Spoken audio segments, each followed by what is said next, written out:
This is Moscow, capital of the Soviet Union. In the center of this city of 7 million inhabitants, an ancient walled fortress overlooks the Moscow River. Best compared to Athens' Acropolis, it is the heart of the old Russian capital. Within its ancient walls, the Kremlin remains a grandiose vision of the past, a symbol of the present.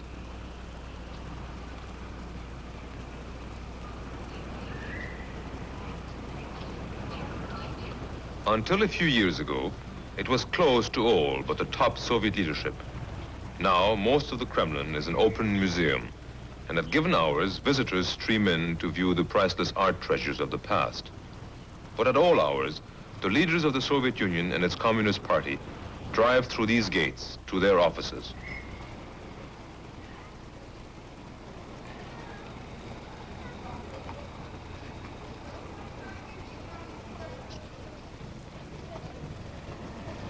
From their windows in these government buildings, Premier Khrushchev and his deputies can look out and see the red flag and red star, emblems of communism, topping the Kremlin spires. They can also see the unmistakable symbol of the Christian faith, a relic of centuries of Tsarist rule. This is the Kremlin, museum and symbol, where through the areas permitted to our cameras, we should see much of Russia's history unfold. The Kremlin, with Red Square which adjoins it, it is today the heart of a great atheistic power.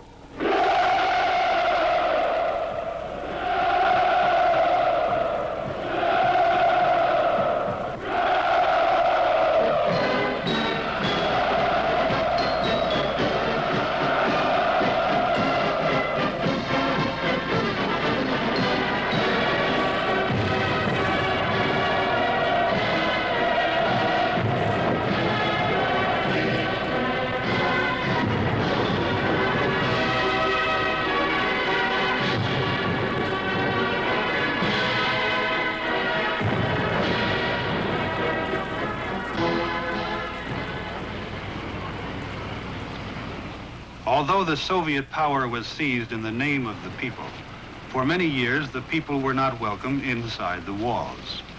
But now, on an ordinary day, the public is permitted to visit some parts of the Kremlin.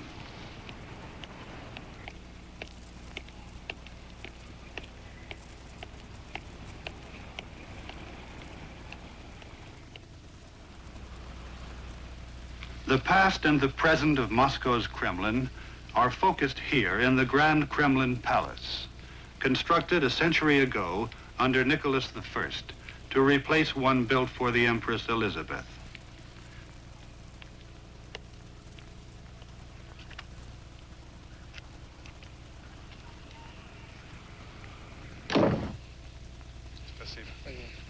Our host is an honored officer of the Red Army, the commandant of the Kremlin, Lieutenant General Andrei Yakovlevich Vedenin. Welcome to the Kremlin. Thank you, General Vedenin. Я очень рад, что мне представилась возможность показать вам Кремль. General Vedenin tells us that we shall relive the story of Russia as he guides us through these historic halls. Депутаты Верховного Совета Союза, послы. This is the staircase of honor for important guests for the celebrations of state. When there are heroes to praise, they are greeted here, as were the two young cosmonauts, Nikolaev and Popovich.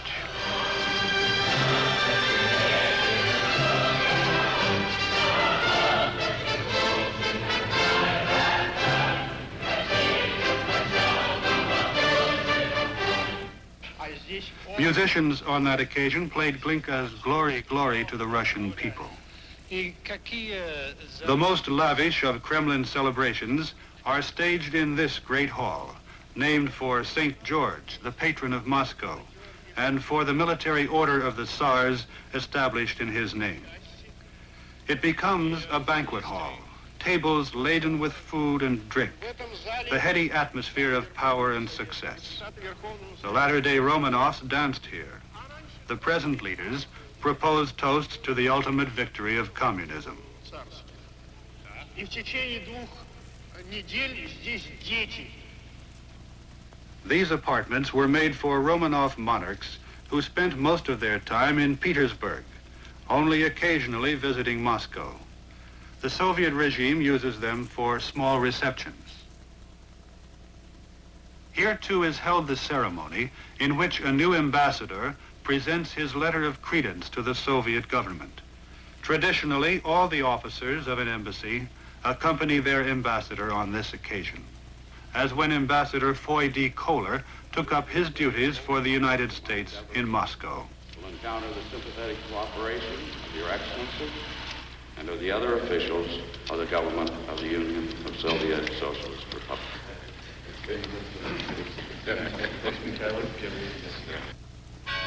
The Grand Kremlin Palace was conceived as a unity to blend the newer with the more ancient Kremlin. The Tsars lived in a profusion of palaces, interconnected by galleries and passageways. And the best that remains is called the Terems Palace.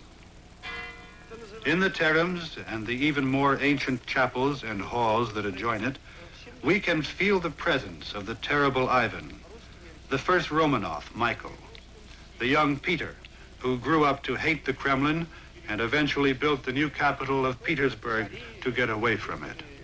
Петербург. Вот, значит, все цари до 18 века жили.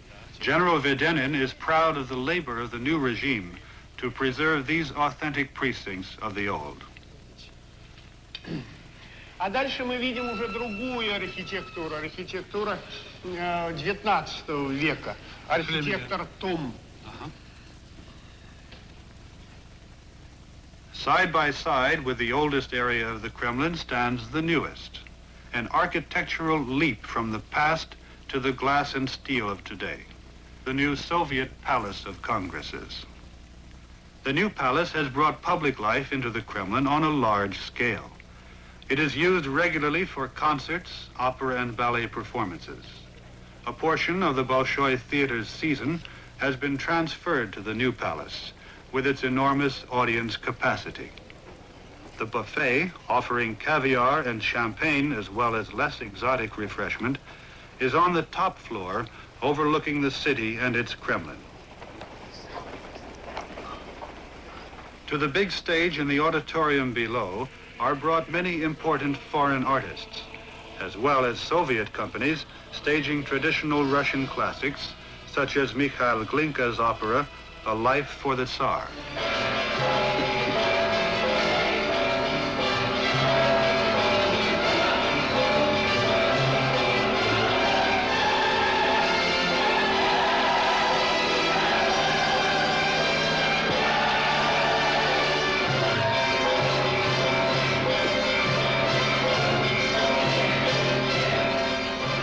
Since its unveiling, the Palace of Congresses has stood like a stranger among its neighboring towers and buildings. But it has one thing in common with them. Western artisans helped to fashion it. These cannon, which decorate the Kremlin's Arsenal building, include many abandoned by Napoleon as he retreated, following the hollow triumph of his occupation of the Kremlin. The arms in this arsenal were a major target of Moscow workers during the Bolshevik Revolution. General Vedenin's Kremlin command is quartered here. The shells for this Kremlin curiosity weighed 2 tons each. The 16th century Tsar cannon never was fired.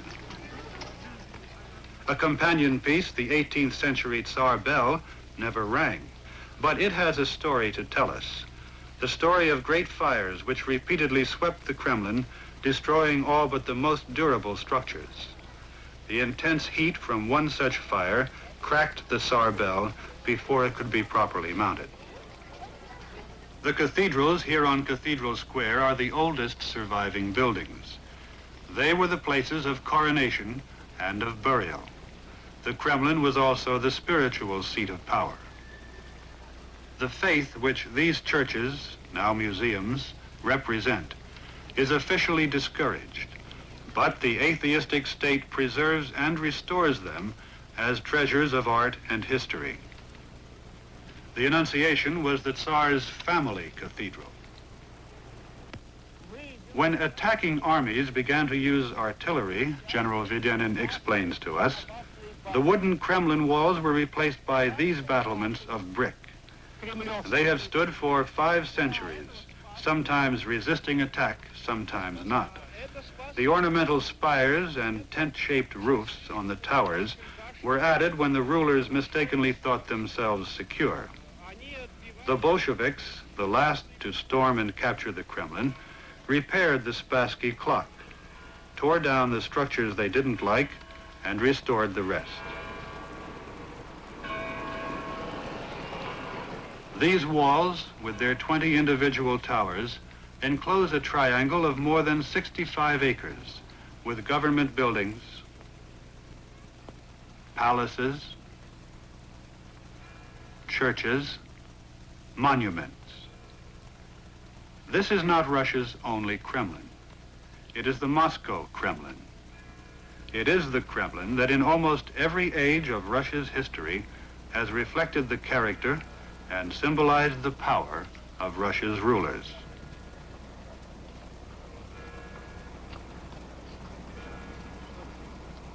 "300 years before the birth of Columbus, a line of minor Russian princes took over a small settlement on a hill overlooking the Moscow River. There they built a fortress, a Kremlin, with a rough wooden wall. The timber of the wall had hardly aged when it was attacked by Tartars from the east.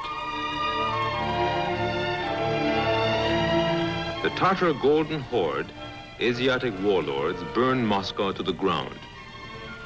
The Moscow princes, to save themselves, bowed to the invaders. They became vassals of the heirs of Genghis Khan. Moscow's crafty rulers emerged rich and strong in the role of tax collectors to the Golden Horde, paying them tribute in slaves and gold.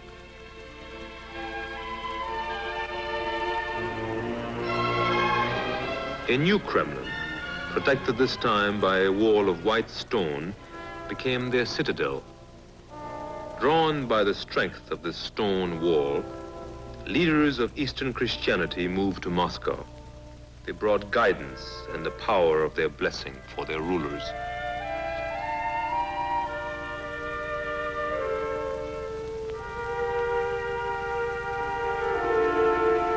In time, these princes of Muscovy grew to resist Tartar demands. Again and again, the city was attacked. During more than 2 centuries, battles were fought at the wall.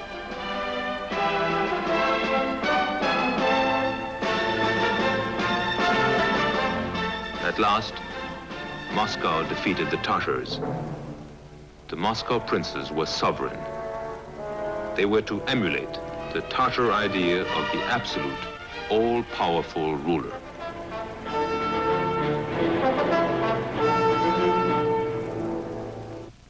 A prince known to history as Ivan the Great was one of Moscow's first rulers to see far beyond the Kremlin walls. He took as his emblem the 2-headed eagle of Byzantium. This symbol of power and prestige became the crest of the Kremlin. Under it, Ivan dreamed of consolidating a Muscovite empire and of making Moscow the new center of Eastern Christianity. To help him create a capital scaled to his vision of glory, he brought to Moscow's Kremlin master builders and artisans from Renaissance Italy. In 1491, the Palace of Faces, or Facets, was completed.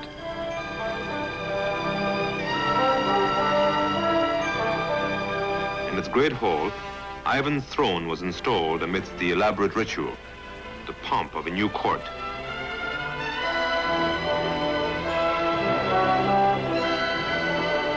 Special openings were built in the wall so that women, barred from much of court life, could watch the proceedings below. Ivan's ordered splendor, a sharp break with a somber past, proclaimed a new era for the Kremlin.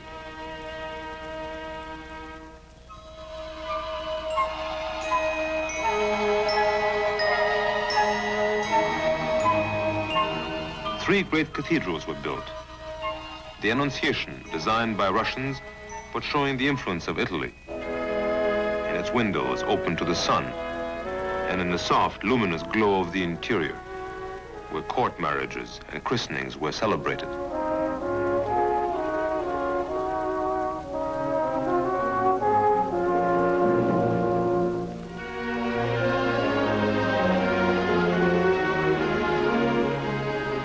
The Cathedral of the Archangel.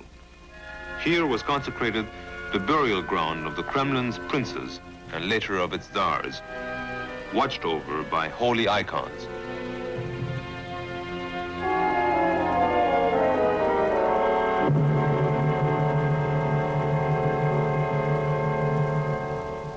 The Uspensky, the Cathedral of the Assumption, was Ivan's most extravagant effort to build a city of greater glory than Constantinople, to make of the Moscow Kremlin a third Rome. Here, where all the tsars were to be crowned, every detail proclaims the glory of Ivan's vision. The frescoed figures, the sculpted altars and thrones, Madonnas and saints, the panels of beaten silver overlaid with gold and precious stones.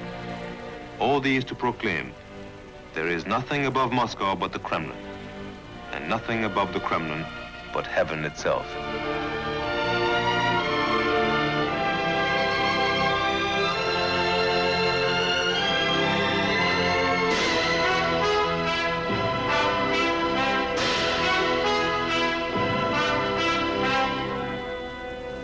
The icon of St. George, patron saint of Russian armies, painted 8 centuries ago.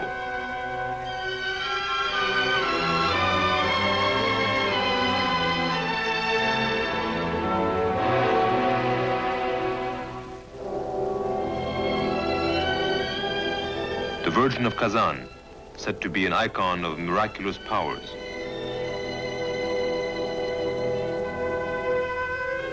The Christ of the Fiery Eye, carried into battle by Muscovite soldiers.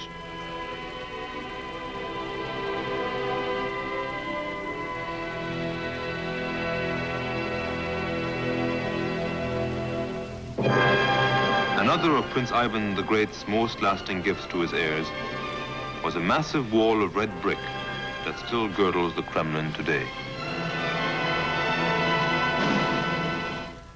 It was another, later Ivan, who took for himself and his successors the title of Tsar from the Roman Caesar. Ivan IV, better known as Ivan the Terrible, a despot and a religious fanatic.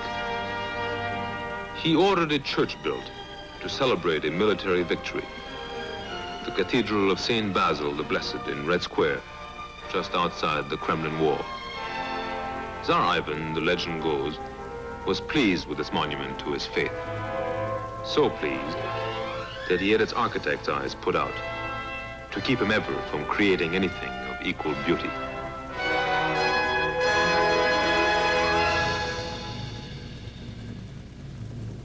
Life at court was frequently an orgy of lust and drunkenness, interspersed at the Tsar's whim with prayer and bell ringing. Ivan sometimes secluded himself for days in devout meditation. Here he prayed, in the Cathedral of the Assumption. But the search for salvation did not keep him from ordering the assassination of the enemies he felt himself surrounded with.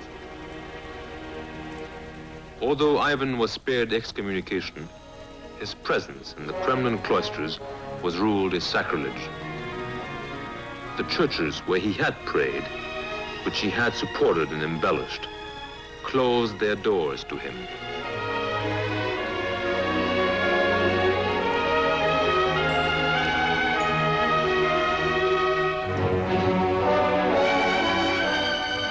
Haunted by fears of eternal damnation, Ivan built a special gallery on the outside of the Annunciation Cathedral. In it, he prayed, alone.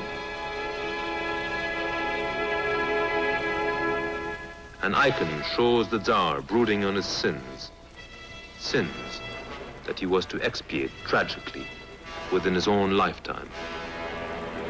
It came to pass that Ivan criticized for being too revealing in her dress the young wife of his eldest son. The son came to her defense. The Tsar's native passion flared. The tone grew in violence. Ivan, blind now with rage, raised his steel-tipped staff and struck.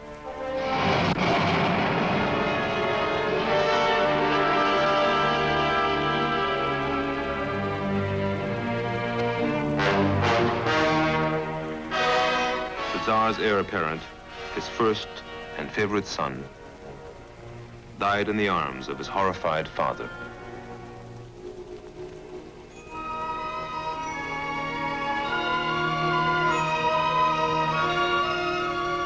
Ivan never recovered from the blow he himself had dealt. In less than 2 years, he joined his son in death. Here in the Archangel Cathedral is Ivan's tomb. Beside him, 2 of his sons, the one he killed and another who became the next Tsar. Missing is a 3rd son, Dmitri, who died mysteriously, still a child. Dmitri's strange disappearance, he was rumored to have been murdered, was to bring about a struggle for power for this throne in the Kremlin.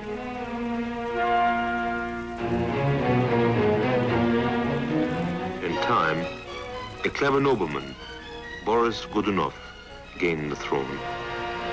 Tsar Boris built a great bell tower as a gesture of piety, and also to stop rumors that he had been responsible for the death of Dmitri. At the time, the people of Russia were suffering from a severe famine. Superstitious and ignorant, they saw in this calamity the finger of God pointed against Boris Godunov. Then there were new rumors. Ivan the Terrible's last son, Prince Dmitri, was alive.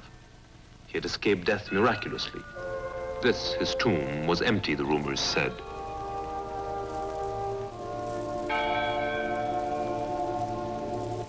Legend has it that Dmitri had risen from the grave to hound Tsar Boris Godunov.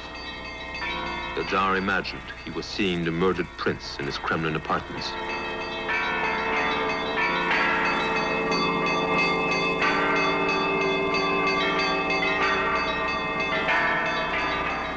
Boris Godunov died suddenly, some say by his own hand.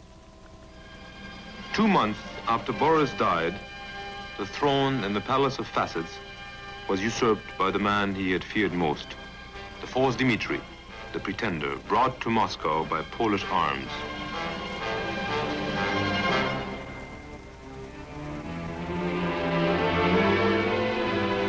To the Kremlin, that ancient seat of Russian Orthodoxy, he brought his following of Polish advisors.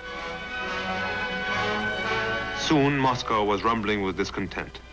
Dmitri's Polish wife spurned the Russian Orthodox faith.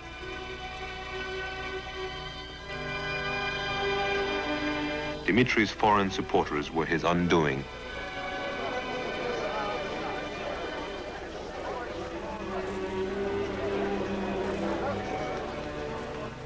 A mob stormed the palace, killed Dmitri, placed his remains in a cannon, and fired them back toward Poland.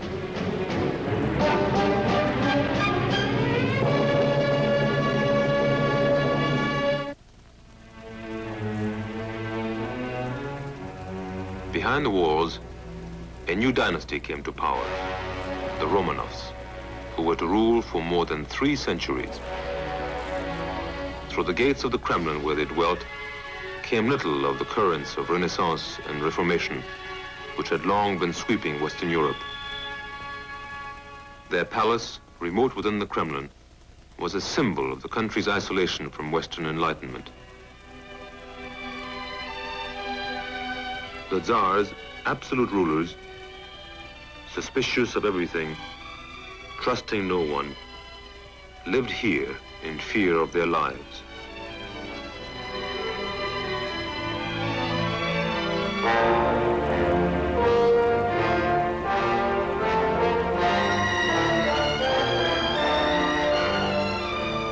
Outside the walls, Russia was slumbering in ignorance, in poverty, and serfdom. It was to be shaken out of its torpor by a new crisis in the Kremlin, the perennial struggle for the throne. The authority of the double eagle was divided among three rulers. On the double throne of his collective leadership sat two crowned czars. Behind the throne, an invisible power. The crowns belonged to a 10-year-old boy named Peter and his half-brother Ivan. Ivan's ambitious older sister Sofia had herself made regent and whispered instructions to the two boys through an opening behind the throne. Sofia saw Peter as a threat. She incited the palace guard to riot against the faction that supported Peter.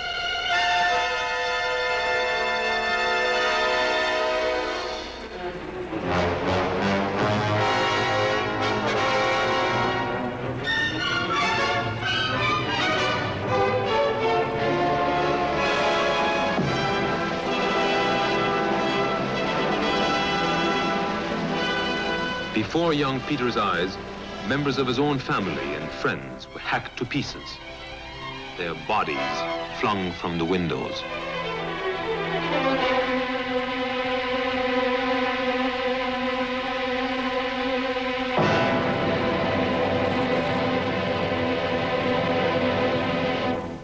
Peter and his mother were sent in a carriage to a village outside Moscow, to a new life.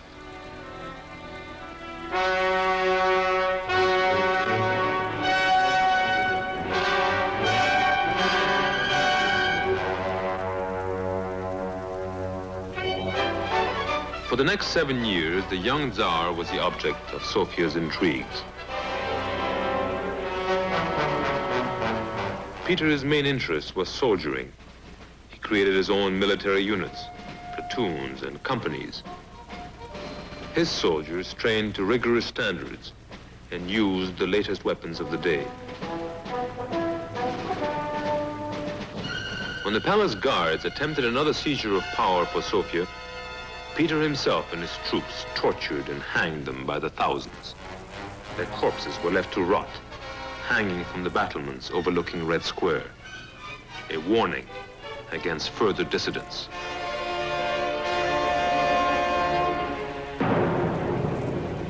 As the 17th century ended, Peter was absolute master of the Kremlin, but in the atmosphere of its palaces, he found gloom.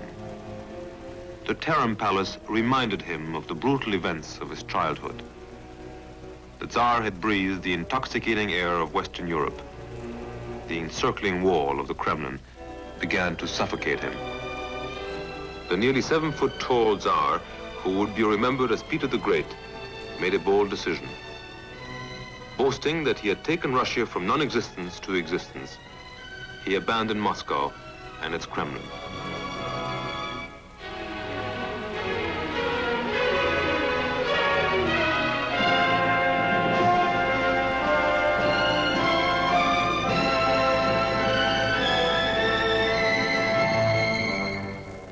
On the Baltic, the waterway to Europe, he founded a new capital to be known as St. Petersburg and turned Russia toward a new destiny in the West.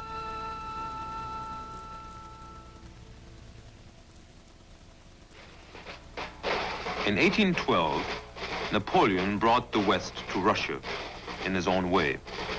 His troops captured Moscow and occupied the Kremlin without a struggle. Most of the population had fled the advancing French army. The Tsar's palace in the Kremlin became Napoleon's quarters. The next day, Moscow was in flames.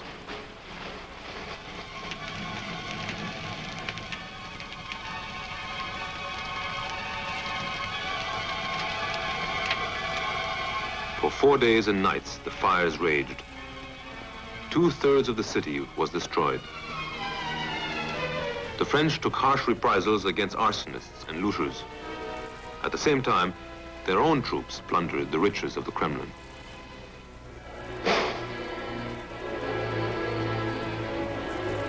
For 5 weeks, Napoleon awaited the Russian surrender.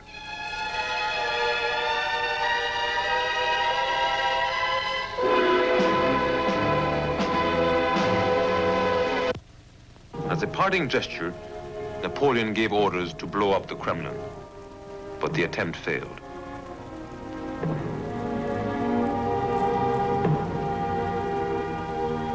Soon, the French retreat was swallowed by the Russian winter. Of the 600,000 men of Napoleon's Grand Army who had marched into Russia, more than half were to die in the snow.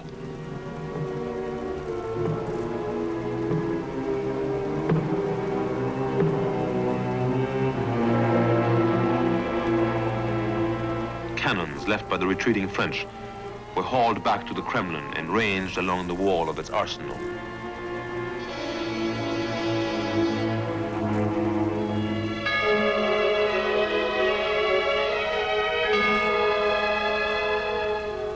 A candelabrum was made for the Uspensky Cathedral, made from gold and silver looted by the French, only to be abandoned in the snow.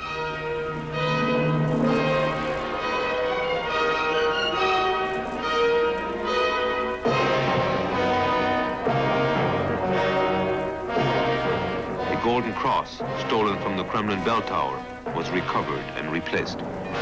Russia was victorious. For a century after the defeat of Napoleon, the Kremlin fell into disuse and disrepair. But the solemn tokens of Russia's grandeur behind the Kremlin walls were not forgotten. Here, to the Archangel Cathedral, the Tsars came to pay their respects to their ancestors in this holiest of Kremlin cathedrals.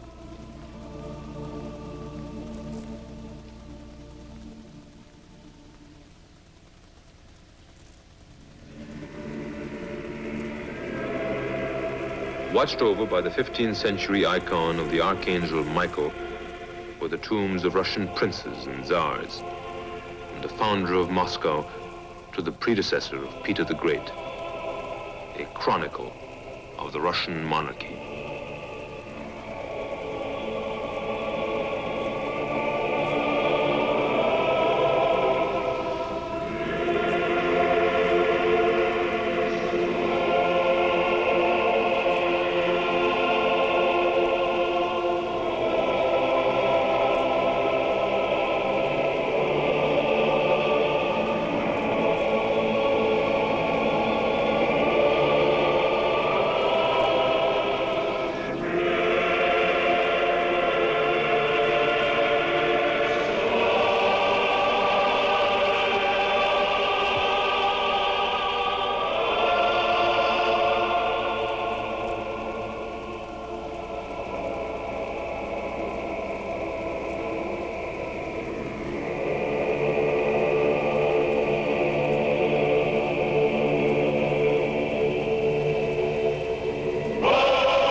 And here in the Uspensky Cathedral, the Cathedral of the Assumption, every Tsar came to be crowned.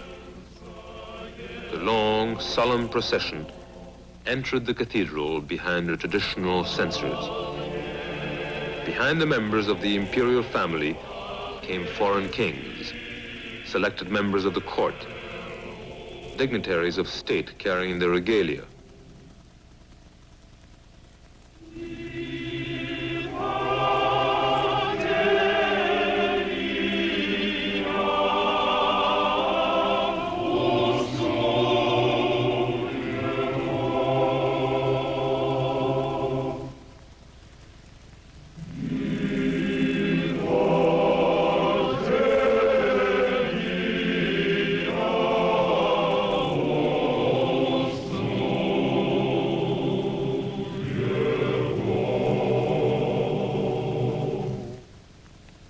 Here was a traditional path to the throne, a legacy of centuries.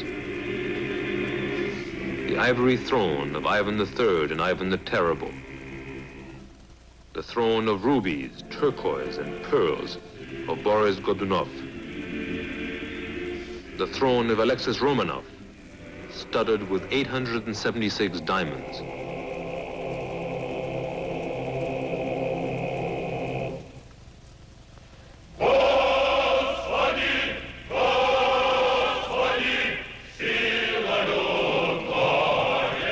The mantle.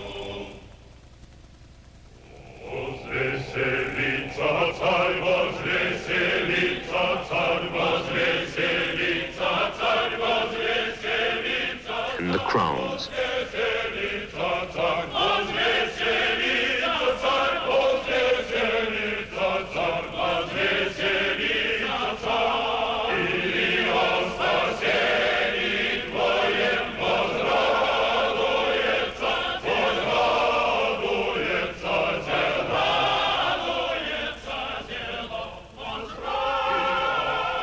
Crowns of Kazan, Astrakhan, Georgia, Siberia, proclaiming a new emperor and Tsar of all the Russias.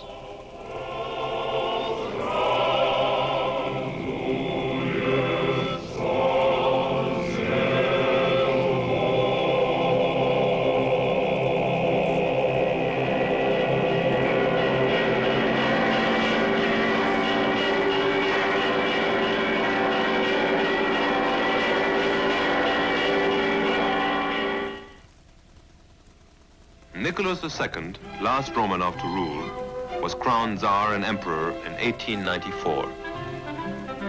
Nicholas reigned from St. Petersburg, but he maintained sumptuous apartments in the Grand Kremlin Palace for those occasions when the imperial family were in Moscow.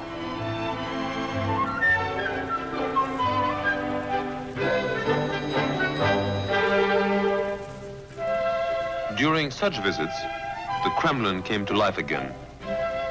Gala receptions were held in the presence of courtiers, ladies-in-waiting, and mustached, high-booted officers of the elegant imperial guards.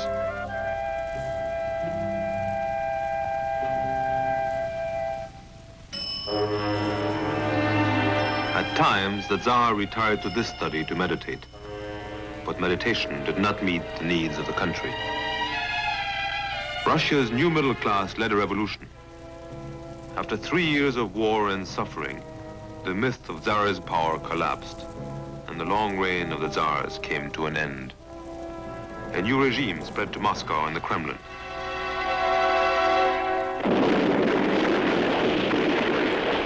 In the wake of the upheaval, Bolshevik Red Guards gained ascendancy over liberal revolutionaries. They stormed the gates, broke into the war citadel, captured the Kremlin. Civil war was to rage for 4 years. Moscow was declared the capital. Inside the Kremlin, the hammer and sickle replaced the double eagle of the Tsars.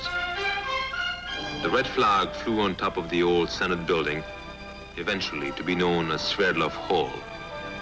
Here, under this dome, the Central Committee of the Communist Party of the Soviet Union was to hold its meetings. After a break of more than 2 centuries, the Kremlin once again became the symbol of Russia's destiny under the government of the Soviets, headed by a school teacher's son named Vladimir Ilyich Lenin.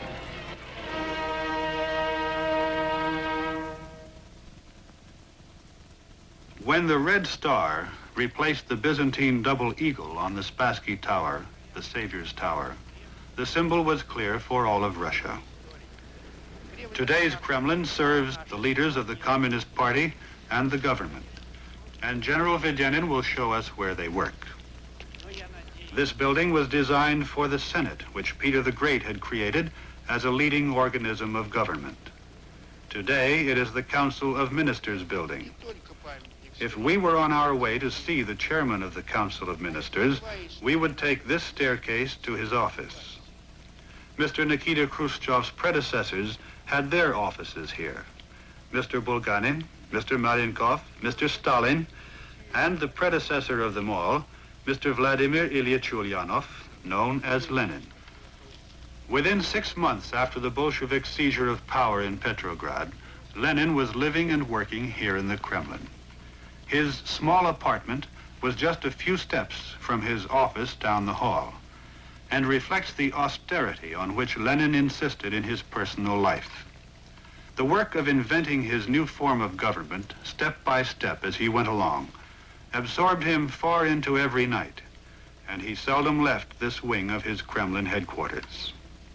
With him here, his wife lived simply, for the use of the power they had won to forge the Soviet state was luxury enough for Lenin and Krupskaya. Lenin's last writings were dictated from his bed in the Kremlin, as disease slowly ate away his strength. When he was active, Lenin's days and nights were mostly spent in his office. He studied maps extensively, especially during the precarious days of the Civil War. The small office, with its homely furnishings, had an atmosphere to which Lenin was deeply attached. Here he studied, wrote, made decisions, conferred with visitors and comrades. The calendar remains open to the date of his last working day in this office, and even that day ended only at 8:15 in the evening.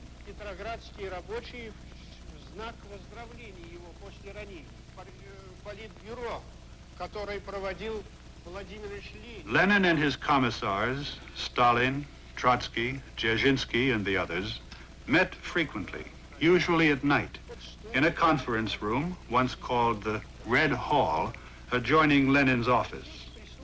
Stalin eventually took over the total power and used it for 25 years.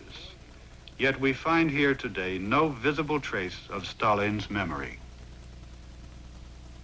The 7th Communist Party Congress, which in 1918 approved the return of the capital from Petrograd to Moscow, approved a party program to make Russia a socialist nation. It remained for the successors of Lenin and Stalin to declare that program fulfilled. They built the new Palace of Congresses for the 22nd Party Congress, where a new program, from socialism to communism, was promulgated.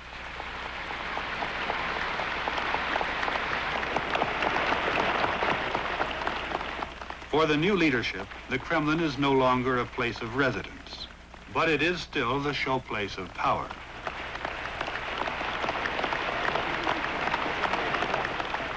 Among the most frequent visitors to the Kremlin are the cosmonauts, modern heroes, who, when they are not themselves the guests of honor, are in frequent attendance at the other celebrations, the political rallies and international meetings for which the new Palace of Congresses is used. For such affairs and for presentations of the performing arts, vast audiences may attend. There are 6,000 seats in the auditorium.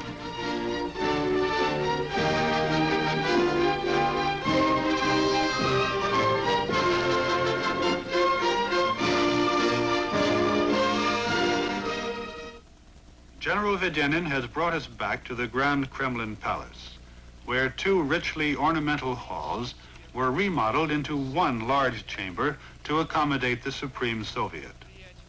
The leading party and government figures always appear at these benches for Supreme Soviet sessions, in which the government's actions are ratified. This hall also was the meeting place for Communist Party congresses before the new palace was built. It was here that party members heard the first famous denunciations of the late Joseph Stalin during the 20th Party Congress. The severe plainness of this chamber is always a surprising contrast to the rest of the Kremlin. The general has proudly shown us the Kremlin inside and out, and as the genial host, returns us to the grand staircase where we began. Да. Thank you very much again, General. До свидания. До свидания. Goodbye. Goodbye. Всего хорошего.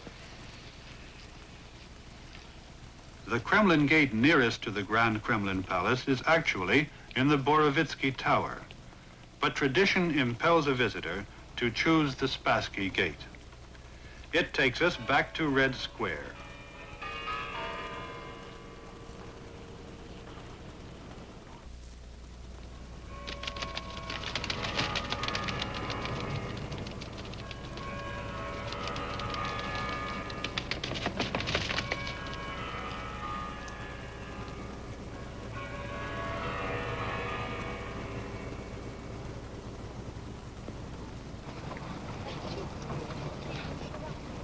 Russia's masses still come to Red Square and the Kremlin, as in the time of Ivan the Terrible, of Boris Godunov, of Peter the Great.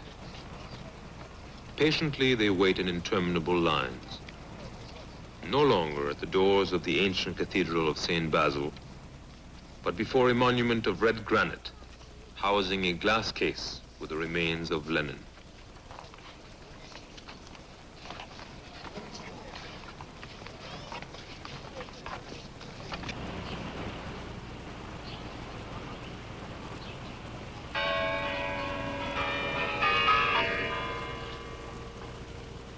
Behind Lenin's mausoleum in the Kremlin wall are buried the lesser heroes of the Bolshevik Revolution.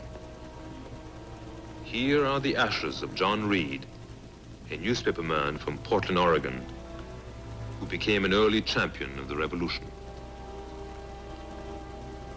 Ivan the Great looked far beyond the Kremlin walls.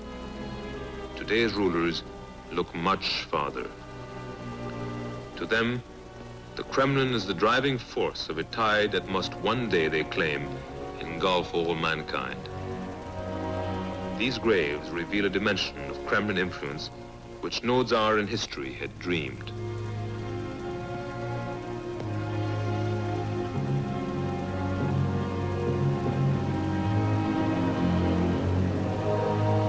Much of Russia today, and much of communism throughout the world, still bears the stamp of one man's personality. He has been compared in the single-minded sweep of his ambition with Peter the Great, in cruelty with Ivan the Terrible. For a time after his death 10 years ago, he lay in honor next to Lenin. Now he has been displaced to a humble resting place, still within the communist pantheon. It bears a simple inscription, J.V. Stalin.